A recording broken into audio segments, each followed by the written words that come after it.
नमस्कार। प्राइम समाचारमा स्वागत छ। म संगीता कटवाल। म सुषमा श्रेष्ठ। सुरु गरौं अहिलेसम्मका प्रमुख समाचारबाट। एमसीसी संसदबाट अनुमोदनको वातावरण बनाउन उपाध्यक्ष सुमार नेपालमा। शीर्ष नेतृत्वसँग भेटवार्ता तीव्र, जवाफले पनि सहमति जुट्न सकेन। ओली पर्ख र हेरको नीतिमा। देउबा प्रधानमन्त्री बनेको 2 महिनामै गठबन्धनभित्र विवाद सुरु। एमसीसीका कारण 2 धारमा विभाजित। ओलीको संसदमा पनि एमालेलाई पेल्ने रणनीति, अवरोध जारी रहने। बीपीको जन्म जयन्ती मनाइरहँदा कांग्रेसमा फेरि वंश राजनीतिको बहस सुरु। कोइराला सिंह र निधि पुत्रहरू नेतृत्वको दौडमा। देउबा पुत्रको औपचारिक प्रवेशपछि नेताहरू सशंकित। आज महिलाहरूको महान पर्व हरितालिका तेज महादेवको पूजा आराधना गरी मनाइयो। कोरोनाको जोखिमका कारण पशुपतिनाथ लगायतका शिवालयमा चहल पहल न्यून। आज 1271 जनामा कोरोना संक्रमण, 1845 जना निको। कोभिड-19 युनिफाइड अस्पताल वीरमा संक्रमितको उपचार प्रभावकारी बन्दै। अफगानिस्तानमा राजधानी काबुल सहित उत्तर पूर्वी प्रान्तका महिलाहरूद्वारा सरकार विरुद्ध प्रदर्शन। महिला बिनाको सरकार मान्य नहुने चेतावनी।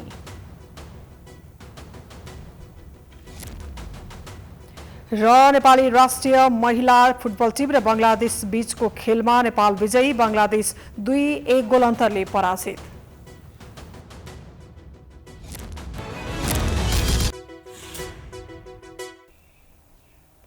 अब समाचार विस्तारमा। अमेरिकी सहयोग नियोग मिलेनियम च्यालेन्ज कर्पोरेसन एमसीसीका उपाध्यक्ष फतिमा सुमार नेपालको 4 दिने भ्रमणका क्रममा नेपाल आएकी छिन्। नेपालमा एमसीसीको विरोध र समर्थनमा धारणा आइरहँदा उपाध्यक्ष आइपुगेकी हुन्। उनले यहाँको सरकारदेखि दलहरूलाई एमसीसीले नेपालको अहित गर्दैन भनेर प्रस्ट्याउनेछन्। एमसीसीकै कारण अहिलेको सत्ता गठबन्धन र राजनीतिक ध्रुवीकरणमा ठूलो फेरबदल आउन सक्ने बताइएको छ। एक रिपोर्ट। नेपालमा अमेरिकी अनुदान सहयोग सम्बन्धी एमसीसी परियोजनाको प्रगति बुझ्ने सिलसिलामा उपाध्यक्ष फतिमा सुमार बिहिबार बिहान कतारबाट काठमाडौँ आइपुगेकी छिन्। उपाध्यक्ष सुमारसँगै नायब उपाध्यक्ष जोनाथन ब्रुक्स पनि आएका छन्। नेपालको गरिबी घटाउन तथा दिगो सामाजिक आर्थिक विकासका लागि 4 वर्षअघि भदौमा नेपाल सरकार र एमसीसी बीच मिलेनियम च्यालेन्ज सम्झौतामा द्विपक्षीय सम्झौता भएपछि एमसीसीबाट यो तहमा पहिलो पटक भ्रमण भएको हो। यस भ्रमणलाई चासो र महत्त्वका साथ हेरिएको छ। नेपाल भ्रमणमा आएकी सुमारले पूर्व प्रधानमन्त्री तथा नेकपा एमालेका अध्यक्ष केपी ओलीसँग पहिलो भेट गरिन्। प्रमुख प्रतिपक्षी दलका नेता ओली भेट्न उनीहरू भक्तपुर बालकोट स्थित निवासमा पुगेका थिए। भेटमा उपाध्यक्ष सुमारले ओलीसँग एमसीसीबारे नेकपा एमालेको धारणा मागेकी थिइन्। ओलीले अहिले आफूहरू प्रतिपक्षमा रहेकाले धारणा बनाउन बाँकी नै रहेको जवाफ दिएका थिए। सरकारले एमसीसीलाई संसदमा कसरी अगाडि बढाउँछ भन्नेमा पर्खिरहेको ओलीको भनाइ थियो। ओली प्रधानमन्त्री हुँदाका परराष्ट्र सल्लाहकार डाक्टर राजन भट्टराईले दुई पक्ष बीचको कुराकानीबारे जानकारी दिएका थिए। हिजो हामी सरकारमा हुँदा हामीले जे गरेका थियौँ, आज हामी अपोजिसनमा हुँदा हामीले त्यो गर्न मिल्दैन। तपाईहरु पनि थाहा छ डेमोक्रेसीमा अपोजिसन भनेको रोल के हो, रुलिङ पार्टीको रोल के हुन्छ। त्यसो हुँदा अपोजिसनमा भइरहेको अवस्थामा हामीलाई रुलिङ पार्टीले अहिलेसम्म यो विषयमा कुनै कुराहरू छलफल गरेको छैन। रुलिङ पार्टीका तर्फबाट कुनै डिसिजन पनि नआइरहेको र कुनै पनि किसिमको एप्रोच हामीलाई नगरिरहेको वर्तमान अवस्था हो। यो अवस्थालाई यहाँहरूले यही हिसाबले बुझिदिनुहोस् भन्ने हाम्रो भनाइरह्यो। एमसीसी संसदबाट अनुमोदन गराउने विषयमा सरकारमा सहभागी दलहरू एकमत हुन सकेका छैनन्। त्यसैले पनि एमाले अध्यक्ष ओलीले स्पष्ट धारणा नदिएका हुन्। सत्ता साझेदार मध्येको प्रमुख दल नेकपा माओवादी केन्द्र नै एमसीसीको पक्षमा छैन। पार्टीको धारणा त पार्टीले आइजिटी यसलाई पास गर्दैन भन्ने कुरा त पार्टीको धारणै भइहाल्यो। सार्वजनिक धारणा हिजो मात्रै पनि अध्यक्षले बोलिरहनु भएको छ भने म के भन्छु भने अब यो संशोधनको गुन्जाइस नभएपछि अब सबै के हो त भने यसलाई रिजेक्ट गर्ने बाहेक अर्को विकल्प छैन। तर सरकारको नेतृत्व गरेका प्रधानमन्त्री शेरबहादुर देउवा भने एमसीसीको पक्षमा खुलेका छन्। यसैले एमसीसीकै कारण गठबन्धन टुट्न सक्ने अनुमान भइरहेको छ। यदि देउवालाई माओवादीले साथ नदिएमा ओलीले साथ दिने रणनीति बनाइरहेको बुझिएको छ। यस्तै भएमा सत्ता गठबन्धनबाट माओवादी बाहिरिने निश्चित जस्तै छ। एमसीसी पारित गराउनका लागि ओलीसँग सहकार्य गर्नुपर्ने अवस्था आएमा देउवा पनि पछि नहट्ने मनस्थितिमा छन्। किनकि 2074 सालमा देउवा नै प्रधानमन्त्री हुँदा एमसीसी सम्झौता भएको थियो। त्यसैले पनि एमसीसी देउवाका लागि प्रतिष्ठाको विषय बनेको छ। फेरि पनि दुविधा राखिरहनु पर्ने, यसमाथि पनि आशंका व्यक्त गरिरहनु पर्ने कुनै कारण छैन। अब पनि आशंका व्यक्त गर्ने भनेको त के हो भने जानी यो चाहिँ आयोजनालाई हामीले समाप्त पार्ने भन्दा अर्को हुन सक्दैन। बिहिबार नै नेपाल आएको एमसीसी प्रतिनिधि मण्डलले शुक्रबार माओवादी केन्द्रका अध्यक्ष पुष्पकमल दाहाल, नेकपा एकीकृत समाजवादीका अध्यक्ष माधव कुमार नेपाल लगायतका नेताहरूसँग भेट गर्ने कार्यक्रम छ। त्यस्तै शुक्रबार नै प्रधानमन्त्री शेरबहादुर देउवासँगको भेट हुने बताइएको छ। एमसीसी अमेरिकी सैन्य गठबन्धन वा सुरक्षा रणनीतिसँग सम्बन्धित रहेको भन्दै नेपालमा विरोध भइरहेको छ। विरोधकै कारण दबावमा परेको सरकारले पत्र नै पठाएर स्पष्ट पार्न आग्रह गरेको थियो। काठमाडौँ आउनु अघि बुधबार उपाध्यक्ष सुमारले एमसीसीबारे नेपाली जनस्तरमा उठेको प्रश्नसहित सरकारले पठाएको पत्रको अमेरिकी दूतावास मार्फत जवाब पठाएकी थिइन्। नेपालमा नेकपा एमाले र नेकपा माओवादी केन्द्रका केही नेताहरूले एमसीसी सहयोग हिन्द प्रशान्त रणनीति आइपीएस अन्तर्गत नेपालमा आएको, सोही अनुसार अमेरिकी सेना नेपालमा आउने लगायतका आरोप लगाउँदै आएका छन्। यसैको जवाफमा एमसीसीले सैन्य गठबन्धन तथा रणनीतिसँग कुनै सम्बन्ध नरहेको बताएको हो। एमसीसी सम्झौताका केही बुँदा संशोधन गरेर मात्रै नेपालमा लागू गर्नुपर्ने आवाज पनि उठिरहेको छ। तर अमेरिकाले भने सम्झौता संशोधन गर्न नसकिने जवाफ दिएको छ। 2017 सालमा हस्ताक्षर भएको सम्झौतामा अहिले आएर संशोधन गर्न नसकिने समेत प्रश्न पारिएको छ। कतिपयले एमसीसी सम्झौतामा भएका केही बुँदा नेपालको संविधानभन्दा माथि रहेको टिप्पणी गर्दै आएका छन्। तर उक्त सम्झौताभन्दा नेपालको संविधान माथि रहेको जनाएको एमसीसीको जवाफमा उल्लेख छ। अर्थ मन्त्रालयलाई पठाइएको जवाफी पत्रमा एमसीसी साझेदार देशहरूसँग समन्वय भएका एमसीसी कम्प्याक्ट अन्तर्राष्ट्रिय कानुनका सिद्धान्तद्वारा निर्देशित अन्तर्राष्ट्रिय सम्झौता हुन् भनिएको छ। अर्थ मन्त्रालयले इन्डो पेसिफिक रणनीति अन्तर्गत हो कि होइन, नेपालको संविधान माथि रहन्छ कि रहन, बौद्धिक सम्पत्ति कोसँग रहन्छ जस्ता 11वटा प्रश्न र 17वटा सहायक प्रश्न मिलेनियम च्यालेन्ज कर्पोरेसन अमेरिकालाई पठाएको थियो। बुधबार त्यसको जवाफ दिएको एमसीसीले इन्डो पेसिफिक रणनीतिको सम्बन्धमा नेपालको कुनै पनि निर्णय एमसीसी नेपाल कम्प्याक्टबाट अलग र स्वतन्त्र रहने दावी गरेको छ। एमसीसी के उपाध्यक्ष फतिमा सुमार नेपाल आएकै दिन काठमाडौँमा शंकास्पद वस्तु भेटियो। धेरैलाई लाग्यो यो बम हुन सक्छ। तत्काल नेपाली सेनाको बम डिस्पोजल टोली पुग्यो र डिस्पोज पनि गरायो। पछि थाहा भयो कि त्यो बम थिएन। यद्यपि उक्त वस्तु राख्ने व्यक्तिको खोजी भने भइरहेको छ। एक रिपोर्ट। काठमाडौँको पुरानो बानेश्वर नजिकै भेटिएको शंकास्पद वस्तु नेपाली सेनाको बम डिस्पोजल टोलीले डिस्पोज गराएको छ। पुरानो बानेश्वरबाट मैतीदेवी आउने बाटोमा रहेको मातृका आई सेन्टर रहेको भवनको शौचालयमा शंकास्पद वस्तु भेटिएको थियो। शंकास्पद वस्तु बम रहेको आशंका गरिएकोमा नेपाली सेनाले बम डिस्पोजल टोलीले जाँच गर्दा बम नभएको पुष्टि भएको छ।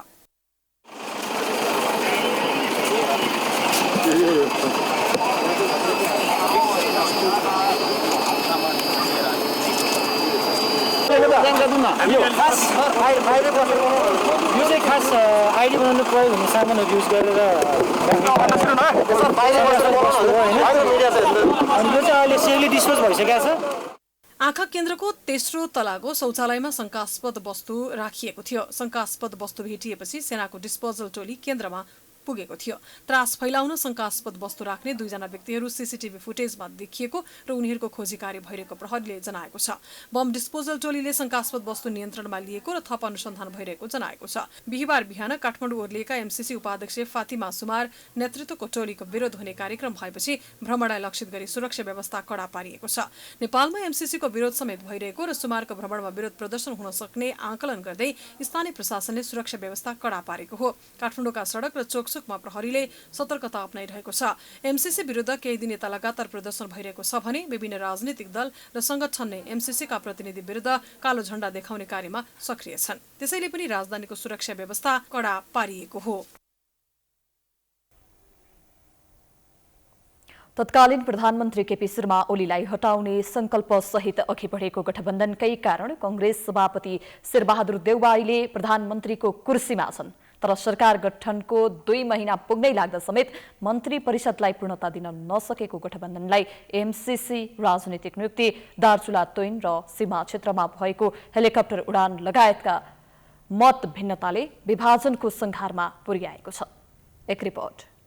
ओली सरकारले विधि पद्धति मिचेको, राजनीतिक आचरण भुलेर देश अनि जनताको चाहना भावनामा खेलबाड गरेको भन्दै वैकल्पिक नेतृत्वका लागि वर्तमान सत्ता गठबन्धन बनाइएको थियो। नेपाली कांग्रेस, नेकपा माओवादी केन्द्र, तत्कालीन जनता समाजवादी पार्टीको उपेन्द्र यादव र तत्कालीन समयमा नेकपा एमालेका वरिष्ठ नेता रहेका माधव कुमार नेपाल समूहबीच बनेको गठबन्धनको सुरुवाती सत्ता यात्रामा अहिले खटपट बढ्न थालेको छ। मन्त्री परिषद र राजनीतिक नियुक्तिमा भागबण्डासँगै एमसीसी महाकाली तुइन प्रकरणमा साझा धारणा बन्न नसक्दा गठबन्धनको दिगोपनमा प्रश्न उठेको छ।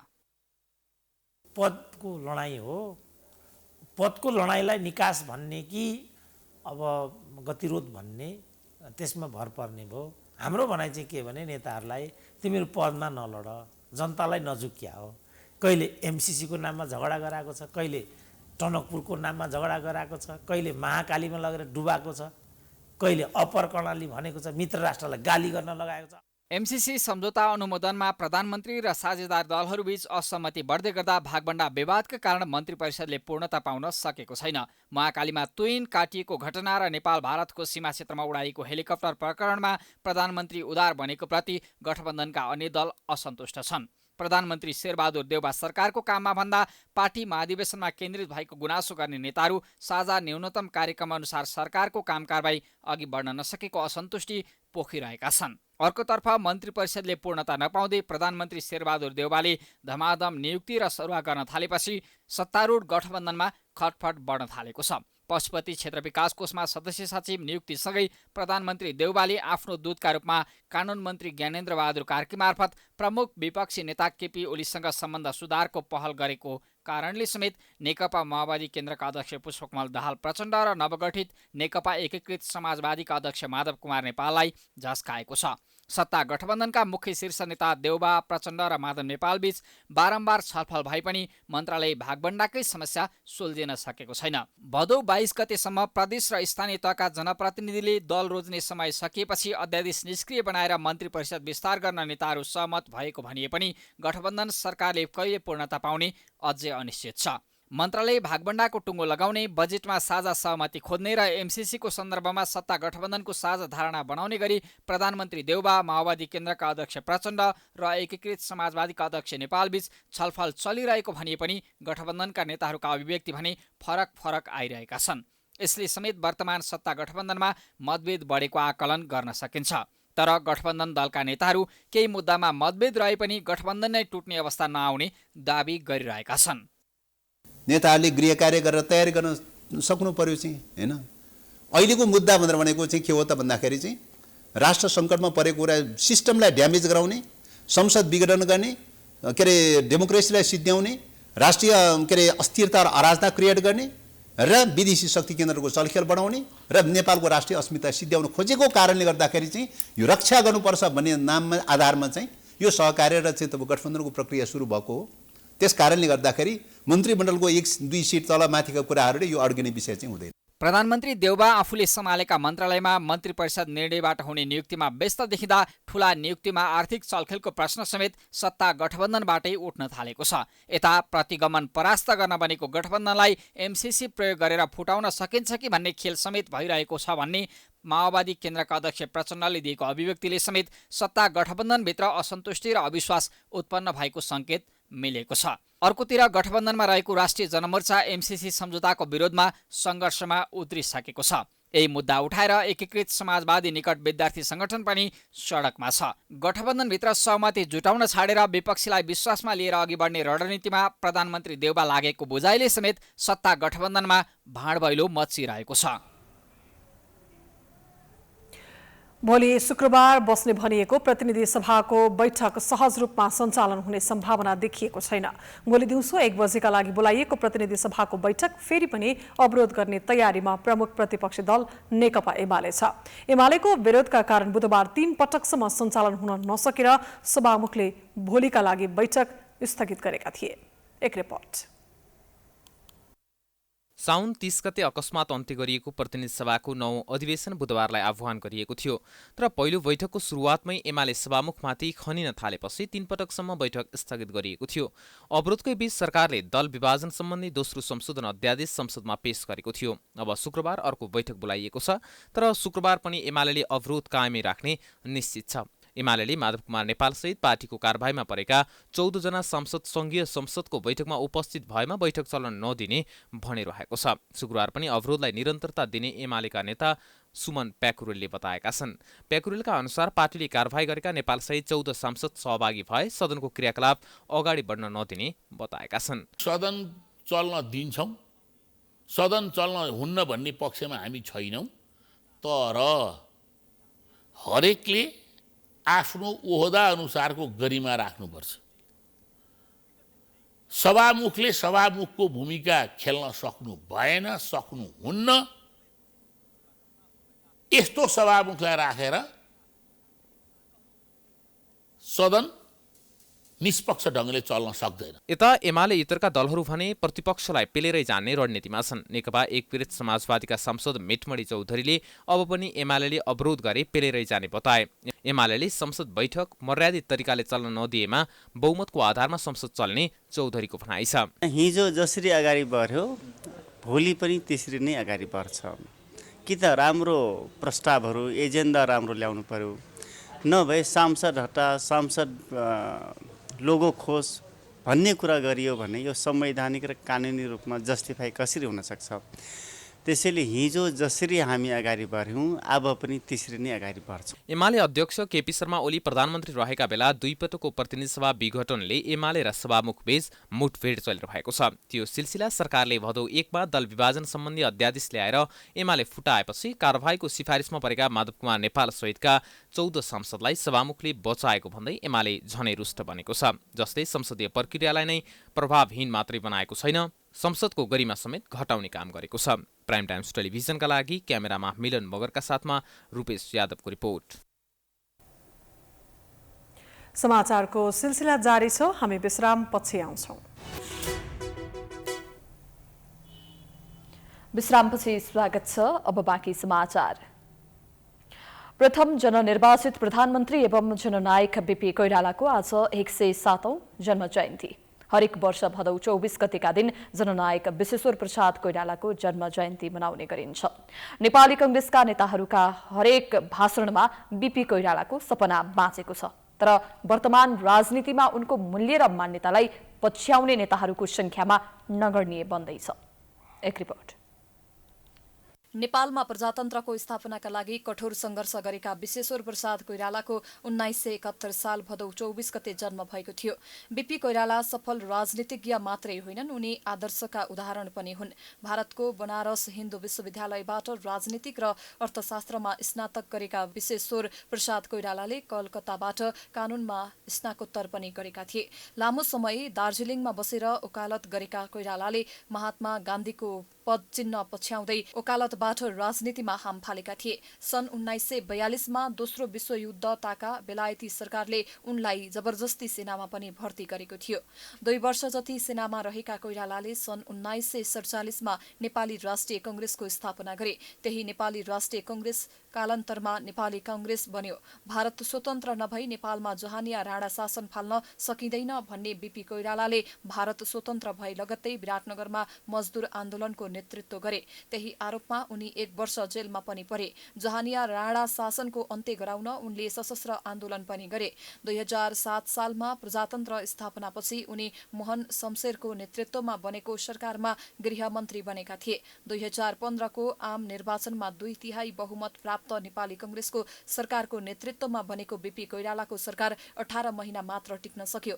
2017 साल पुस 1 गतेको राजनीतिक कुमा परेर बिना आरोप 8 वर्षसम्म कैदमा परे। भारत निर्वाचनमा जाने शर्तमा रिहा भएका जननायक विश्वेश्वर प्रसाद कोइराला 2032 सालमा राष्ट्रिय मेलमिलापको नीति लिएर नेपाल फर्किएका थिए। 2036 सालको जनमत संग्रहमा धाँधलीबाट बहुदलको हार हुँदा समेत उनी आफ्नो राजनीतिक सिद्धान्तबाट पछि हटेनन्।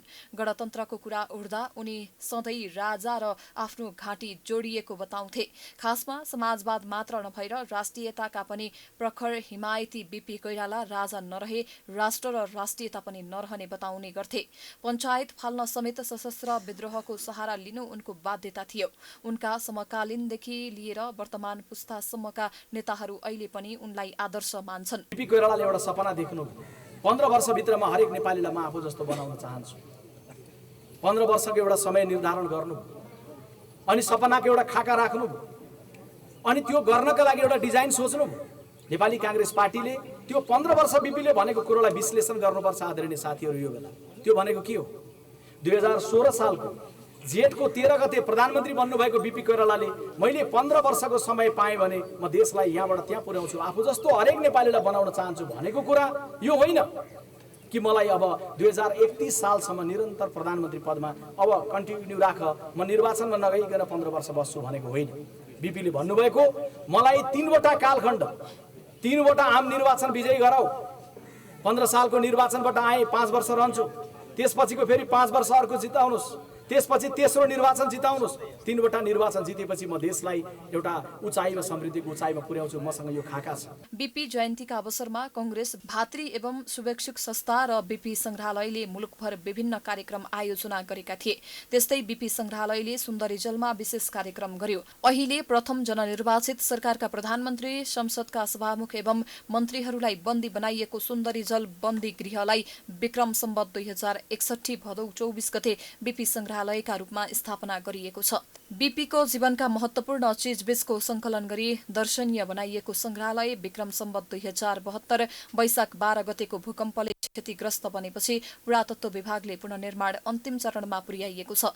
संग्रहालयमा बीपीको जीवनका महत्वपूर्ण सामग्रीका साथै विक्रम सम्वत 2007 को क्रान्तिमा प्रयोग गरिएको ट्याङ्कर, कांग्रेसले विक्रम सम्वत 2030 जेठ 30 गते क्रान्तिलाई खर्च जुटाउन अपहरण गरेको नेपाल वायुसेवा निगमको विमान पनि राखिएको छ। राजनीति मात्र नभएर साहित्यिक फाँटमा पनि उनको बेग्लै पहिचान छ। सुम्निमा हिटलर र यहुदी, दोषी चस्मा जस्ता कालजयी रचना पस्केर गएका बीपी कोइरालाको निष्ठा, त्याग र विचारबाट वर्तमान र भविष्यका पुस्ताले सिक्नुपर्ने र अनुसरण गर्नुपर्ने धेरै पक्ष छन्। तर यो मुलुकको वर्तमान नेतृत्व पुस्ता यही कुराहरू सिक्नबाट चुकिरहेको भान हुन्छ।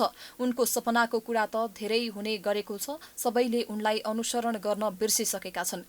राजनेता बन्न त्याग र समर्पणको अथाह आवश्यकता पर्छ भन्ने उदाहरण पनि हुन् बीपी कोइराला। क्यान्सर रोगले बीपीको विक्रम सम्वत 2039 साउन 6 गते निधन भयो।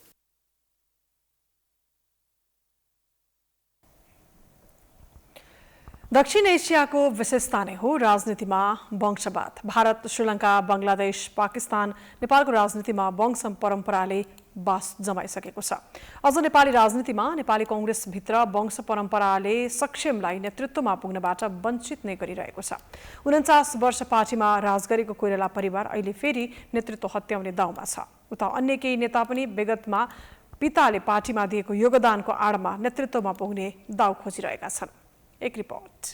नेपाली कांग्रेसका सभापति शेरबहादुर देउबाका छोरा जयवीर सिंह देउबाले पनि कांग्रेसको क्रियाशील सदस्यता पाएपछि फेरि नेपाली कांग्रेसको राजनीतिमा वंशवादको विषय उठेको छ। देउबाले छोरा जयवीर सिंहलाई डडेलधुराबाट क्रियाशील सदस्यता दिलाएपछि बाबुले छोरालाई राजनीतिमा नै ल्याउन किन चाहन्छन् भन्ने सवाल उठ्न थालेको छ।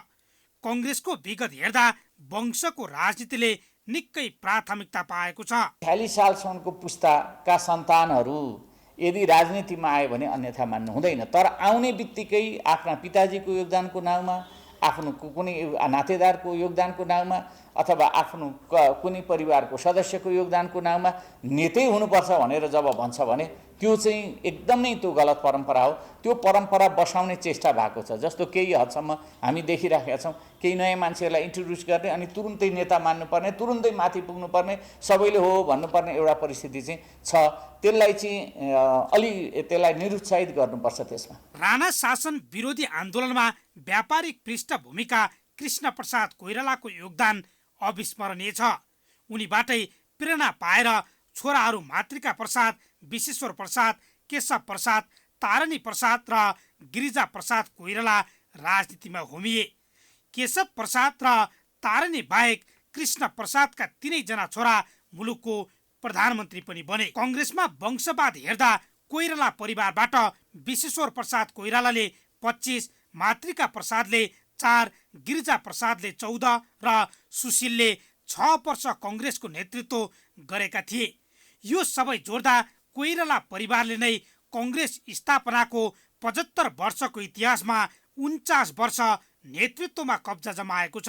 उनीहरूका सन्तान समेत राजनीतिमा आएका छन्। हाल कांग्रेसको राजनीतिमा रहेका डाक्टर शेखर कृष्ण प्रसाद कोइरालाका साइला पुत्र केशव प्रसादका कान्छा छोरा हुन्। गिरिजा प्रसादकी छोरी हुन् सुजाता। विश्वेश्वर प्रसादका कान्छा छोरा हुन् डाक्टर शशाङ्क। 14औं महाधिवेशनबाट फेरि कोइरालाकै पार्टीमा विरासत फर्काउने दाउमा शेखर, शशाङ्क र सुजाता लागि परेका छन्। तर उनीहरूलाई टक्कर दिने पनि विगतमा कङ्ग्रेसमा त्याग तपस्या गरेका नेताहरूकै छोराहरू अगाडि देखिएका छन्। महेन्द्र नारायण निधिका छोरा विमलेन्द्र कङ्ग्रेसको नेतृत्वका लागि अहिले कम्बर कसेर दौडधुप गर्दैछन्।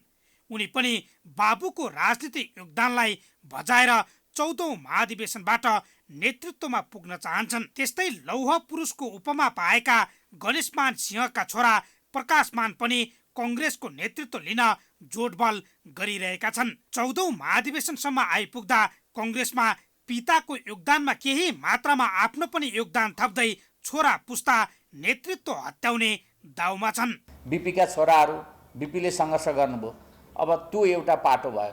तर बिपीका छोराहरूले कति सङ्घर्ष गर्नुभयो त्यो अर्को पाटो भयो। गणेशमानजीले सङ्घर्ष गर्नुभयो, छोराले पनि सङ्घर्ष गर्नुभयो, त्यो सत्य कुरा। जस्तो महेन्द्र नारायण निधिले सङ्घर्ष गर्नुभयो, उहाँको छोरा विमलजीले पनि सङ्घर्ष गर्नुभयो। सङ्घर्ष गरेर आउने नेतृत्व स्वाभाविक हुन्छ। तर अब अहिले आफू नेता छ अनि छोरालाई पनि सँगसँगै नेता बनाउने जुन प्रक्रिया सुरु भयो, नेतै एकैचोटि के, उसले कुनै दुःख गर्नु परेन।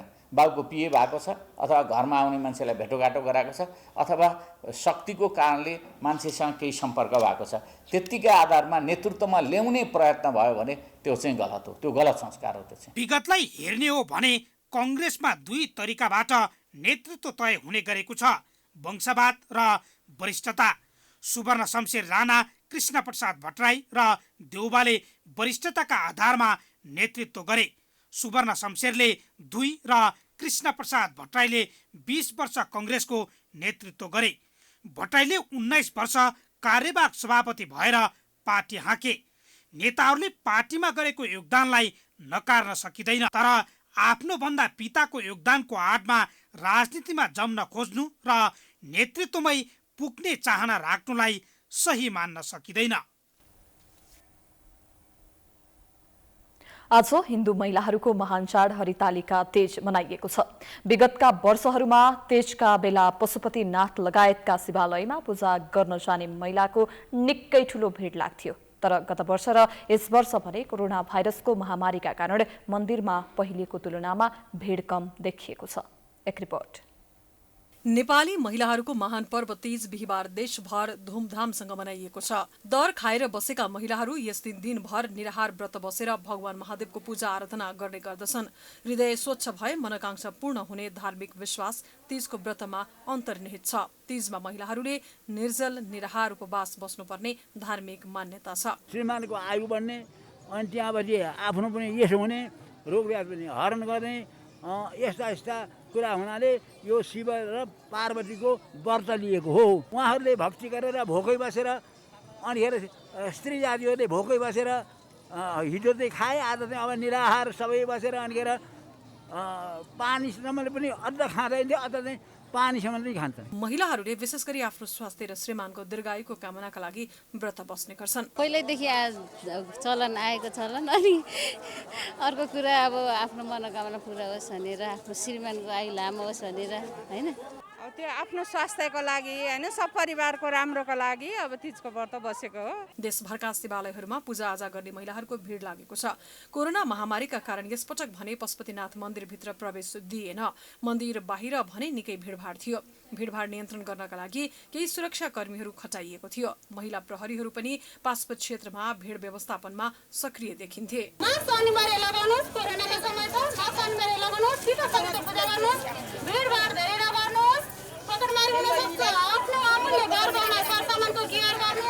कोरोना महामारीको जोखिम कायमै रहे पनि मन्दिरमा आएका भक्तजनहरूले स्वास्थ्यका मापदण्ड भने पालना गरेको देखिँदैन।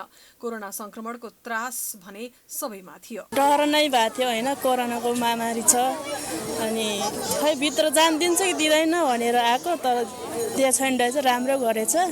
अनि अब यहाँ भिड हुन्छ, भिड छ, डर छ, भइहाल्छ नि। यहाँको दूरी काम पनि गरेको छैन, दूरी काम गर्नुपर्ने, छैन, यहाँ केहीको पनि व्यवस्था छैन। पशुपतिनाथको मूल मन्दिर नखुले पनि पशुपति क्षेत्रमा रहेका अन्य शिवलिङ्गमा पूजा आराधनाका लागि भक्तजन जम्मा भएका हुन्। सत्ययुगमा हिमालय पुत्री पार्वतीले गौरीघाटमा बसी तपस्या गरेर महादेवलाई पति पाउने वरदान पाएको विश्वासमा यो व्रत सुरु भएको पौराणिक मान्यता छ। वरदान विपरीत पार्वतीका पिता हिमालयले पार्वतीको इच्छा विपरीत विष्णुसित विवाह गरिदिन खोजेपछि साथीहरूलाई आफ्नो समस्या सुनाइन्। पार्वती समस्यामा परेको थाहा पाएपछि उनका साथीहरूले हरण गरेर लगी कसैले नदेख्ने ठाउँमा लुकाएर राखिदिए। साथीहरूले लुकाएकै ठाउँमा पार्वतीले निराहार व्रत गरी महादेवलाई पतिका रूपमा प्राप्त गरिन्। यसरी पार्वती साथीद्वारा हरण भएको दिन भाद्र शुक्ल तृतीयाको दिन भएकाले त्यही समयदेखि तीजको व्रत लिने प्रचलन सुरु भएको धर्मशास्त्रीय मत छ। संस्कृत भाषामा हरित र आलिका दुईवटा शब्द मिलेर हरितालिका शब्द बनेको छ, जसमा हरित शब्दको अर्थ हरण गरिएको र आलिका शब्दको अर्थ साथी भन्ने हुन्छ। सत्ययुगमा आजकै दिन निराहार व्रत बसी पार्वतीले श्री महादेव स्वामी पाएकोले आजको दिनमा व्रत बस्दा मनोकामना पूरा हुने विश्वास छ। नेपालमा बिहिबार थप 1271 जनामा कोरोना संक्रमण पुष्टि भएको छ। देशभर गरिएको 8898 पीसीआर परीक्षणका क्रममा 1058 र 3046 एन्टिजेन परीक्षणका क्रममा 213 जनामा कोरोना संक्रमण पुष्टि भएको स्वास्थ्य मन्त्रालयले जनाएको छ। यो सँगै नेपालमा कोरोना संक्रमितको संख्या 8,60,806 पुगेको छ। त्यस्तै कोरोनाकै कारण थप 14 जनाको मृत्यु भएको छ। हालसम्म नेपालमा 10,903 जनाले कोरोनाका कारण ज्यान गुमाएका छन्। त्यस्तै थप 1,845 संक्रमित निको हुँदा हालसम्म नेपालमा 7,35,006 संक्रमित कोरोना मुक्त भएका छन्। हाल 28,678 सक्रिय संक्रमित आइसोलेसनमा छन्। तीमध्ये 458 जना आइसियु र 139 जना भेन्टिलेटरमा उपचार गराइरहेका छन्। नेपालमा अहिले पनि कोरोना विरुद्धको खोप अभियान जारी छ। विगत 24 घण्टामा 92,000 जनाले खोप लगाएका छन्। कोभिड-19 युनिफाइड अस्पतालका रूपमा वीर अस्पतालमा सेवा सञ्चालन सुरु भएसँगै कोरोना भाइरसको उपचारमा उल्लेखनीय उपलब्धि हासिल भएको छ।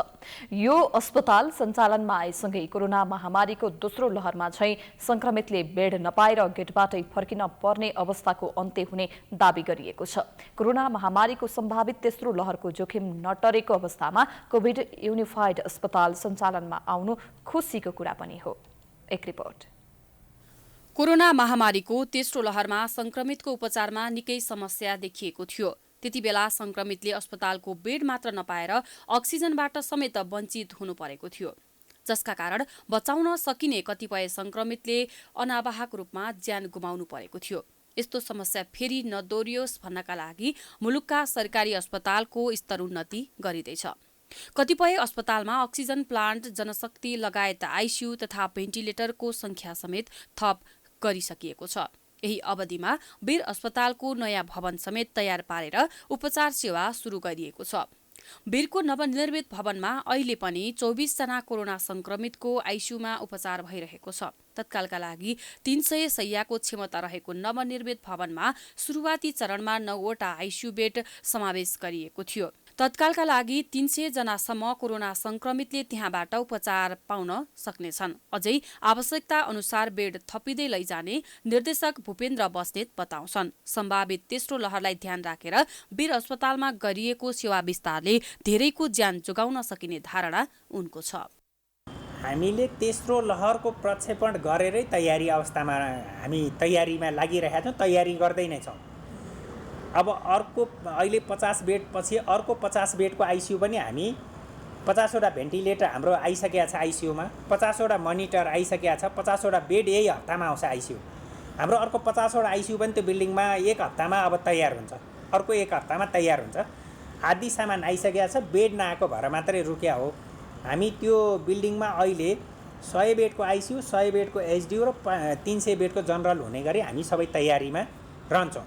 अहिलेसम्म पनि कोरोना संक्रमित पुष्टि हुनेको संख्या सोचे अनुरूप घटेको छैन। त्यही कारण अझै पनि केही समय संक्रमणको जोखिम रहेको छ। कोरोनाका कारण नन कोभिड बिरामीको उपचार प्रभावित भएको वीर अस्पतालमा फेरि अङ्ग प्रत्यारोपण, शल्यक्रिया तथा नन कोभिडका अन्य सेवा समेत सुचारू गरिएका छन्। कोभिडले गर्दाखेरि हाम्रो नन कोभिड बिरामीको पनि ओपिडी सर्भिसहरूमा ह्याम्पर थियो। हामी सबै ओपिडीहरू अपरेसनहरू सुचारू गरेका छौँ। इभन कोभिड सुरु भएपछि 76 सालबाट कोभिड सुरु भयो, चैतबाट लकडाउन भयो, त्यसपछि ट्रान्सप्लान्ट रोकिएको थियो। हामीले ट्रान्सप्लान्ट सुचारू गर्नलाई सबै कुराहरू अगाडि बढाइसकेका छौँ होइन। अब त्यस्तै अब अपरेसनहरू गरेका छौँ। कोभिडले गर्दाखेरि हाम्रा जस्तै हामीले कतिवटा हाम्रा फङ्सनल सर्भिसहरू नन फङ्सनल भएको थिए, क्यु सिस्टमहरू ड्यामेज भएको थिए, तिनीहरूलाई हामीले सिस्टममा ल्याएको छौँ। हामीले नयाँ प्याथोलोजीमा नयाँ सर्भिसहरू एड गर्नलाई हामीले होमवर्क गरिराखेका छौँ। डिजिटल गर्नलाई अब पेसेन्टलाई घरमै बसेर रिपोर्ट हेर्न सकिने किसिमका प्रविधिहरूको हामीले इन्ट्रोड्युस गर्न लागेका छौँ।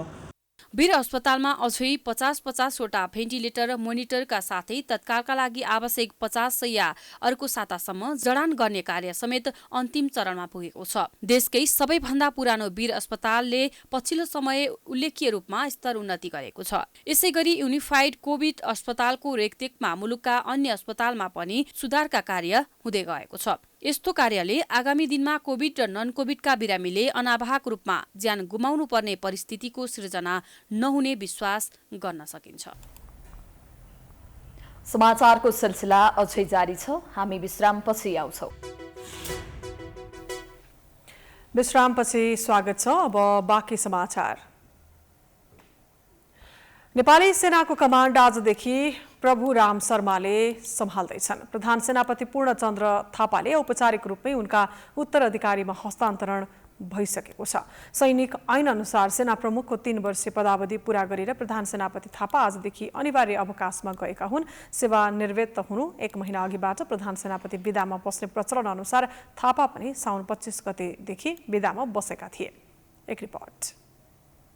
1 महिना कायम मुकायम सेना प्रमुखका रूपमा कार्य गरेका बलाधिकृत रथी प्रभुराम शर्मा भदौ 25 गते शुक्रबारदेखि मुलुकको 44औं प्रधान सेनापति बन्दैछन्। मन्त्री परिषदले गत साउन 12 गते नै शर्मालाई मुलुकको सबैभन्दा ठूलो सुरक्षा निकायको कमान्ड दिने निर्णय गरेको थियो। प्रधान सेनापतिको 3 वर्षीय कार्यकाल पूरा गरेर पूर्णचन्द्र थापा बिहिबारदेखि सेवानिवृत्त बनेका छन्। प्रचलन अनुसार उनी 1 महिनादेखि अघि नै विदामा समेत बसिसकेका थिए। हुन त शर्मा सेनाभन्दा बाहिर खासै चर्चा भएका जर्नेल होइनन्, त्यही कारण उनीबारे धेरैलाई जानकारी पनि छैन। सेनाभित्र शर्मालाई मृदुभाषी र सरल व्यक्तिका रूपमा चिनिन्छ। मुलुक राजनीतिक तथा अन्य सङ्कटले ग्रस्त भएका बेला सोझो स्वभावका शर्माले चुस्त नेतृत्व दिन नसक्ने धारणा समेत बाहिर आएका छन्। तर सेनाका कतिपय उच्च अधिकृतहरू भने सरल र इमान्दार स्वभावले शर्माको व्यक्तित्वलाई झनै चम्किलो बनाएको दावी गर्छन्। सैनिक कमान्डर कडा मिजाज र स्वभावको हुनुपर्ने बुझाइले पनि शर्माबारे यस्तो टिप्पणी गरिएको हो। अब मैले उहाँलाई चिने अनुसार मान्छे असाध्यै प्र्याग्मेटिक र रियलिस्टिक व्यक्ति हुनुहुन्छ। उहाँको अप्रोच चाहिँ नि असाध्यै शालीन र चाहिँ नि गम्भीर तवरबाट उहाँले चाहिँ नि आफ्नो चाहिँ नि फङ्सन गर्ने चाहिँ नि एउटा प्रक्रिया अपनाउने पर्सनालिटीमा चाहिँ नि उहाँ चिनिने हुन्छ। अब चुनौतीको कुरा गर्नुहुन्छ भने मलाई त के लाग्छ भने त्यो 3/1 जो मान्छेले उहाँलाई यो चुनौती छ भनेर जुन पेपरमा आइसक्यो, मलाई त त्यो चुनौती होइन, उहाँलाई त अपर्च्युनिटी हो जस्तो लाग्छ। किनभने उहाँले आफू सिजिएस हुँदाखेरि उहाँले अपरेसन, इन्टेलिजेन्स र ट्रेनिङको चाहिँ नि तालुक अड्डा भएर उहाँले आफूले फङ्सन गरिसक्नु भएको छ।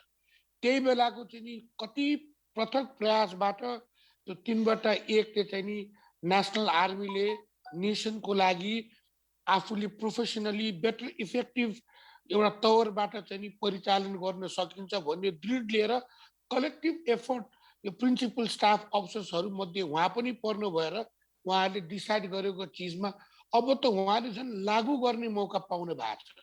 So I will consider that to be an opportunity rather than challenges जस्तो मलाई लाग्छ। पछिल्ला कतिपय सेनापतिले सैनिक नेतृत्वमा पुग्नु अघिको महत्त्वपूर्ण जिम्मेवारी मानिने डिजिएमओ प्रमुख र बलाधिकृत रथीको भूमिका वहन गर्न पाएका छैनन्।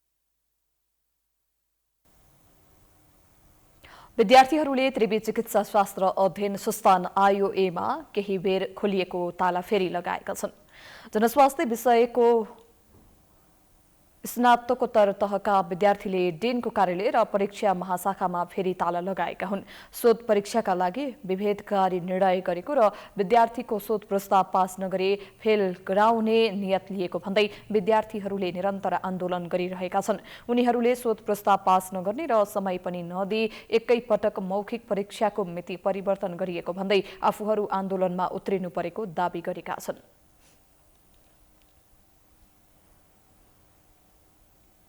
थ्योरीको चाहिँ पढाइ सकिसकेपछि उहाँहरूको प्र्याक्टिकल गराउन आउनुभयो। प्र्याक्टिकलको चाहिँ जुन काम गर्नुपर्ने त्यो काम कसैको पनि सकेको छैन।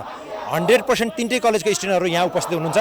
हाम्रो प्र्याक्टिकल सकेको छैन, हाम्रो काम सकेको छैन, हामी भाइभा दिनको एप्रुभल छैन।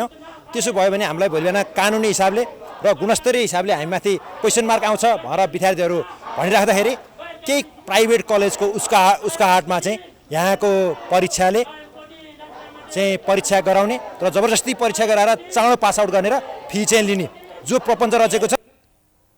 विद्यार्थीहरूले पटक पटकको लिखित अनुरोध गर्दा पनि 2 महिनासम्म शोधपत्रको प्रस्ताव स्वीकृत नगरेको अवस्थामा शोधपत्रको भाइभाको परीक्षा लिने गरी मिति सार्वजनिक गर्नु गैर कानुनी भएको भन्दै आक्रोशित भएका छन्। एमपीएच, एमपीएचएन, एमपीएचई का विद्यार्थीहरूको संस्था नेपाल पब्लिक हेल्थ स्टुडेन्ट सोसाइटीले IOM को उक्त कार्य गैर कानुनी र अनैतिक भएको आरोप लगाएका छन्।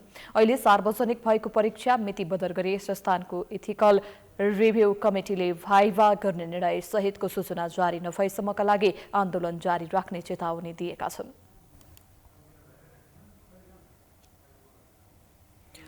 अब अन्तर्राष्ट्रिय समाचार।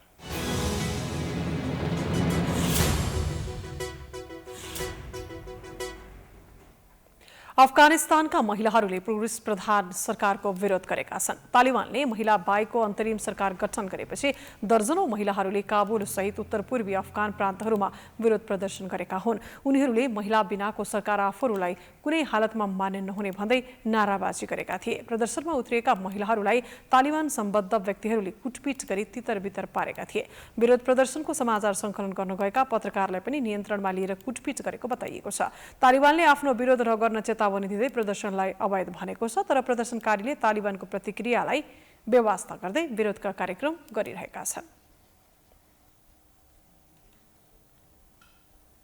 अब खेलकुद समाचार।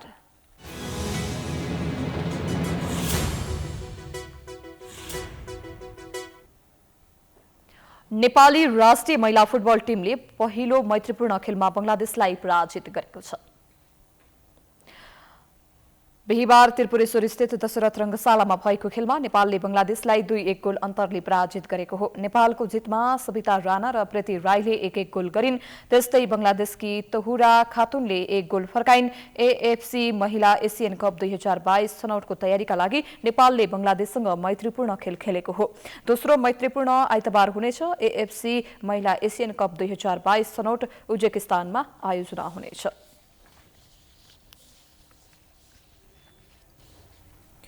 हामी समाचारको अन्त्यमा आइपुगेका छौं। जाँदा जाँदै प्रमुख समाचार पुनः एकपटक। एमसीसी संसदबाट अनुमोदनको वातावरण बनाउन उपाध्यक्ष सुमार नेपालमा। शीर्ष नेतृत्वसँग भेटवार्ता तीव्र, जवाफले पनि सहमति जुट्न सकेन। ओली पर्खर हेरको नीतिमा। देउबा प्रधानमन्त्री बनेको 2 महिनामै गठबन्धनभित्र विवाद सुरु। एमसीसीका कारण 2 धारमा विभाजित। भोलिको संसदमा पनि एमालेलाई पेल्ने रणनीति, अवरोध जारी रहने। बीपीको जन्म जयन्ती मनाइरहँदा कांग्रेसमा फेरि वंश राजनीतिको बहस सुरु। कोइराला सिंह र निधि पुत्रहरू नेतृत्वको दौडमा। देउबा पुत्रको औपचारिक प्रवेशपछि नेताहरू सशंकित। आज महिलाहरूको महान पर्व हरितालिका तेज महादेवको पूजा आराधना गरी मनाइयो। कोरोनाको जोखिमका कारण पशुपतिनाथ लगायतका शिवालयमा चहल पहल न्यून। आज 1271 जनामा कोरोना संक्रमण, 1845 जना निको। कोभिड-19 युनिफाइड अस्पताल वीरमा संक्रमितको उपचार प्रभावकारी बन्दै। अफगानिस्तानमा राजधानी काबुल सहित उत्तर पूर्वी प्रान्तका महिलाहरूद्वारा सरकार विरुद्ध प्रदर्शन। महिला बिनाको सरकार मान्य नहुने चेतावनी।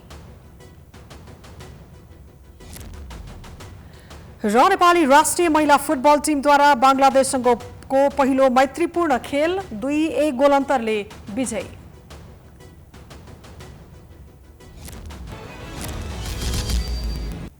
समाचार अहिलेलाई सकियो। यसपछिको प्रस्तुति जनता जान्न चाहन्छन् ऋषि धमलाको साथमा हेर्न सक्नुहुनेछ। हेर्दै गर्नुहोला प्राइम टाइम्स टेलिभिजन। नमस्कार।